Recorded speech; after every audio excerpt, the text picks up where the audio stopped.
Have you ever wondered if prose, like poetry, can have a hidden rhythm? Today, we dive into the fascinating world of Russian prose from the 19th century to uncover the phenomenon of random meters. This concept explores how certain passages in prose unexpectedly align with the rhythmic patterns of poetry. We'll follow the research of B.V. Orehov and others, who used modern computational tools to analyze hundreds of works and reveal patterns invisible to the naked eye.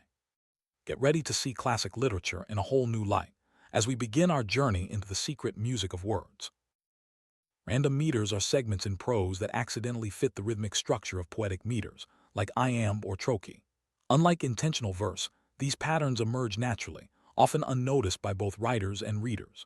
Researchers define these fragments as stretches of text, usually at the start of a paragraph or after punctuation, where the sequence of stressed and unstressed syllables matches a poetic meter.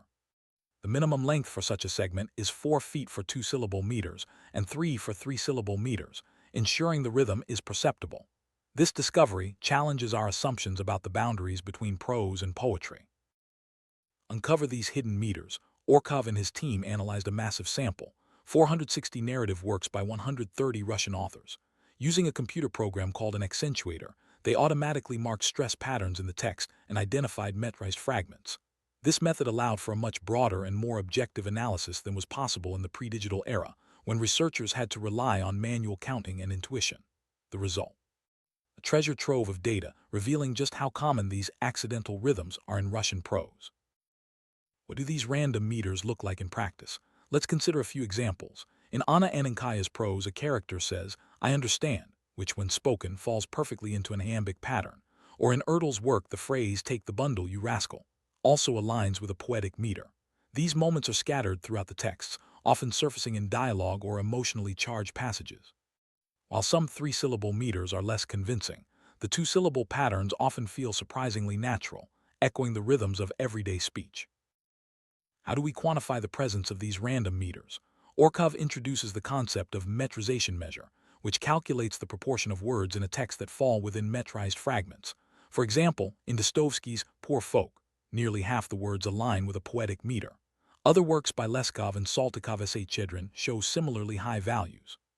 However, the difference between the most and least metrized texts is surprisingly small, suggesting that this phenomenon is widespread and not tied to individual style. Which authors stand out for their use of random meters? Dostoevsky tops the list, with an average metrization measure of 0.421 across his works. Other leaders include Chernyshevsky, Amphitatrov, and Zagoskin. Interestingly, the length of metrized fragments varies. Some authors, like Butkov and Pogodin, tend to have longer iambic stretches, while others, like Dostoevsky, achieve high metrization through more frequent but shorter segments. This diversity shows that random meters can manifest in different ways, even among the literary greats. Does the use of random meters change over time? The data reveals a fascinating trend. Metrization in Russian prose increased steadily from the 1820s to the 1870s, then dropped sharply in the 1880s and 1890s. By the early 20th century, metrization began to rise again, possibly reflecting new literary movements. This ebb and flow suggests that the rhythm of prose is influenced not just by individual authors, but by broader cultural and stylistic shifts. One hypothesis is that random meters might appear more often in direct speech, since dialogue often mimics natural rhythms. Using advanced tools to mark direct speech in the texts, researchers tested this idea. Surprisingly, statistical analysis showed almost no significant connection between metrized fragments and direct speech. This finding challenges the assumption that prose rhythm is closely tied to how characters speak, suggesting instead that random meters are a more general feature of the language. So what can we conclude from this exploration of random meters in Russian prose? The research suggests that metrization is not a unique marker of individual style or intent, but rather a structural feature of the language itself. While certain authors and periods show higher or lower levels, the differences are modest.